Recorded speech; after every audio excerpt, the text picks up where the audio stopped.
Over 1,000 players already in the transfer portal, seemingly all of them from OU. You're listening to the Mainline Podcast. I'm Adam Jacquez, joined this evening by Tyler Burton and Corbin Polson. Guys, how are we doing? What's up, boys? I'm doing good. Finally settled into Colorado. Corbin, big week for you this upcoming Sunday. Yeah, it is wedding week in my household. It's my last time I'll be on the pod for the month. So, yeah, all kinds of exciting things. Any jitters? No, we've had this planned out so far in advance. Like how involved in the wedding planning process have you been? Very much so. Yep, very. Really? Yeah, I'm a planner at heart, so it just kind of comes natural. The playlist for the cocktail hour. Oh, baby, it's gonna be very good. Sign me up. Yep. It's going to be fun. Well, guys, let's just kind of dive into it. I was telling Adam shortly before we hopped on here and started recording, kind of feels like today, day one of the transfer portal opening up, kind of feels like it's been the most exciting of any day, especially compared to the regular season. So a lot of things going on, a lot of players entering the transfer portal, OU extending some scholarship offers out, some good news on the transfer side of things, few positive notes on the recruiting front in both the high school ranks and in the transfer portal. So, guys, Adam, where do we want to start? OU players or what's going on? Let's talk positives, I guess. I guess it's a positive NFL draft, huh? Like we've got all the suspected players going to the NFL draft. Wanya Morris, Anton Harrison. Am I missing somebody else? Eric Gray. Jalen Redmond. That was surprising. Yes. So was I think it was one that maybe we thought could happen. I don't know. He's not going to get drafted, right? Though? I don't see him getting drafted. Yeah.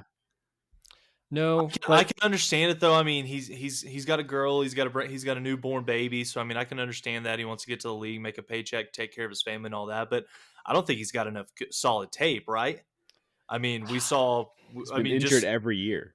Well, and just look at the last couple of years with Isaiah Thomas, Perrion Winfrey, the performances that they've had, the stats, the the highlights that they've had in an Oklahoma uniform. I just don't think that Jalen Redmond has been healthy enough over the last couple of years to really put together enough tape to where it's appealing to an NFL GM, hey, we're going to take a flyer on this guy. So, but, he is going to be part of the Senior Bowl. He's going to test well at the Combine, I feel like. So, wishing nothing but the best. But, yeah, that's definitely the most head-scratching of the four. But do you think that if he had come back for what it would have been a 6th year, I guess, would that have changed at all? Because I don't necessarily think that would have been his breakout year, like all conference or anything like that. If he would have changed positions, yes. But was that going to happen? Like, don't know. We'll never know. Don't know. Yeah. You would think if recruiting and transfer portal plays out the way that we hope, we have that defensive tackle spot filled, and he can actually shift to the outside, have a whole offseason to prepare his body to be a defensive end. So I think that's where he's more than likely going to fit. And you have to wonder, too, is his stock right now the highest it could possibly be, or would him coming back for another year, whether it's continuing to transform his body, change positions, would his stock be better a year from now? I'm not sure. Does he have any stock? I'm not sure. I don't think he gets drafted. He's maybe round 6, round 7. Somebody takes a flyer, but I don't know. He's going to have to run one hell of a 40 time, I think, at the Combine, just because I just simply don't see it. He's not going to be able to play in the NFL on the interior. He's going to have to be able to transition outside, which is, kind of what we hoped he would be able to do. It has zero tape on that. If you're questioning his tape at defensive tackle, he has zero tape at defensive end. Anton Harrison is the one out of the four that I definitely do not question whatsoever. I thought that he was probably top 2 lineman in the Big 12 conference this year. Probably should have been first team All Big 12, the Big 12 offensive lineman of the year. Not sure why he wasn't. Eric Gray, phenomenal year. He has nothing more to prove at this point right now from his time as Tennessee and at Oklahoma. What do you guys think about Wanya Morris? Are we fine? Like, okay, this is what you want to do. Go try to kill it in the NFL. We wish he would have came back for another year. I think a lot of Oklahoma fans, Bill Beanbow, as a coach especially, was probably thinking that, hey, if I could have had Tyler Guyton on one end and Wanya Morris on the other, my tackle position is set already going into 2023. But can't fault any of these guys for, wanting to better their future and take care of their families. I think it helps put the 5 best players on the field next year, though, because without Wanya Morris, you don't have the excuse of, oh, this guy has some experience. Maybe I trust him a little bit more, because now you're forced to put Tyler Guyton out there, who by all accounts has a much higher ceiling. You're probably forced to put out Jake Taylor, Jake Sexton, Savion Byrd, a guy that I think some people are a little nervous about, like hoping we can keep him on campus, but because he just hasn't played enough to give him that confidence that, hey, he should stick around at OU. But it's going to force Beanbo to play all those guys, probably in the bowl game, for that matter. And I think that's a good thing because that's a much higher ceiling group of guys than it is if Wanye Morris is still here. I think that the Jake Taylors of the world, the Jacob Sextons, Savion Byrd, if he gets a chance to play, there's no better opponent, I think, and we'll dive into the bowl matchup here in just a little bit with Oklahoma going to the Cheez-It Bowl in Orlando to take on Florida State. Florida State's got probably one of the best set of edge guys in the country. So Tyler Guyton, Jake Taylor, Jacob Sexton, you guys are about to find out real quick what high-level Division I football is all about. But I think if there's one thing that we do know is Oklahoma, and we've already seen it from social media today, Oklahoma is going to be very, very active in the transfer portal. And guys, I don't think it's out of the realm of possibility that OU is going to look to take one, maybe two offensive linemen from the portal if the fit's right, if the player is capable of performing at this level. We've seen some guys transfer out from Alabama. We've already seen a little bit of mutual interest from the guy from UTEP, who's been a multi-year starter for the Miners. So. Can we get excited about that? I mean, like, I'm so tired of this, where it's like all these high-end caliber guys hit the portal, and we're not even like, there's not even an ounce of interest in Oklahoma. It's all these guys that like, ooh, what could they do at a big-time program? And they don't work. They don't work. We've seen it. It's true. It's true. I mean, I think that you can't always consistently year in and year out bank on the transfer portal being able to solve your needs. You've got to continue to build your program from the high school recruiting ranks up. Caden Green is also another guy that you could expect to probably come in next year and at least fight for some time in the 2 deep rotation. Yeah. I think as far as the guys going to the NFL, the interesting storyline for me is the guys that haven't declared yet. Marvin Mims, Woody Washington, Dylan Gabriel has not committed to coming back to OU at this point. We're seeing some other guys stick around in college, like Michael Penix, Devin Leary's transferring rather than going Keyshawn to the NFL. Butte, LSU receiver. I'm speaking quarterbacks specifically, because that's what matters for Dylan Gabriel and whether he decides to come back or go pro. I don't think he has enough to go pro, but will he ever? Yeah, that's kind of the question, is like, maybe this is the better class to jump. And Spencer Rattler's another guy that came out today. He was right on the fence as far as whether he was going to go pro or stay. And when you start looking at the class, it's starting to thin out, with some guys that are coming back to college. So maybe this is the year or the opportunity to go pro. Maybe Dylan Gabriel's afraid of Jackson Arnold. I have no idea. And Adam, I think the conversation that we just had about Wanye and Jalen Redmond, I think that possibly the same argument could be made for Dylan Gabriel. How much better could he get? And, with another year of experience and another year playing college football? Is this the right time for him to just say, okay, I'm going to bet on myself, I'm going to choose to go in the NFL draft? But I think when you look at Woody, DG, Marvin Mims, is no news good news, I think, at this point right now. Kind of feels like so, wouldn't you think? Day one of the transfer portal opening up, you would think that if anybody really had serious interest in putting their name out there, they would do so on day one. Yeah, but all of those guys have already said they're playing in the bowl game. So what's the urgency? Yeah, it's true. That's a good point. Here's a thought on Dylan Gabriel. It could really backfire on him. Like, his stock might be lower this time next year if he gets injured and Arnold comes in, or if Arnold just replaces him for bad play. Like, it's coming. He might have zero chance of getting drafted next year if he gets replaced on the field. So I mean, that could be a consideration. I don't see it, guys. And I know, obviously, I hope I'm wrong. I just don't see him as an NFL quarterback. I mean, he's not even like, I wouldn't even put him in like a Chase Daniels category, and Chase Daniels was a backup his entire NFL career. Yeah. So I just don't see it. I hope I'm wrong. I hope obviously he's very successful, but I don't care if it's this year, next year, 10 years from now. I just don't see Dylan Gabriel like making an NFL impact. That said, is he better than Brock Purdy? Yes. And Brock Purdy just had a game on Sunday for the Niners. Brock Purdy's a lot bigger.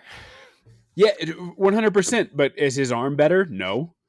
So I don't know. I mean, you never know. The NFL is weird. We expected Baker to have, a solid NFL career. That's gone completely opposite. We expected Kyler to have a really good NFL career.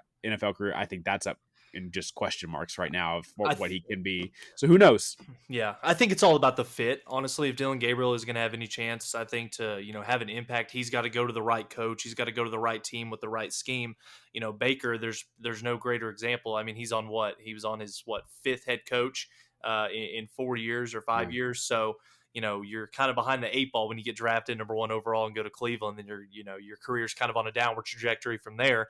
But guys, looking at the current roster right now, it looks like we're at a total of 13 players from the OU squad right now that have entered the transfer portal. 4 defensive backs, 3 defensive linemen, 3 wide receivers, 1 offensive lineman, and 2 quarterbacks.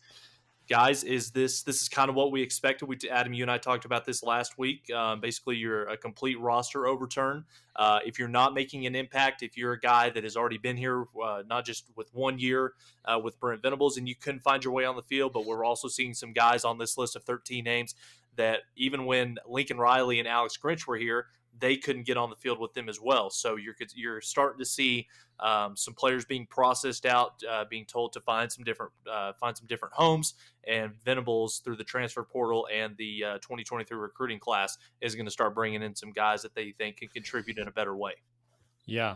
One thing that I thought was really interesting during the Clemson UNC game, they mentioned that Clemson leads the country in number of players played per game. And I have to think that OU was probably the opposite of that this year. We didn't see a lot of guys. We didn't see a lot of freshmen.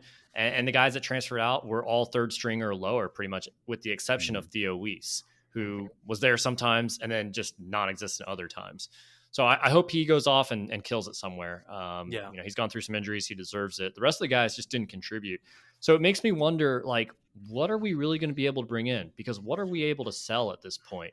We can't point to, a fourth receiver that was having a lot of success. We can't point to a third string defensive back that got a lot of playing time or anything like that.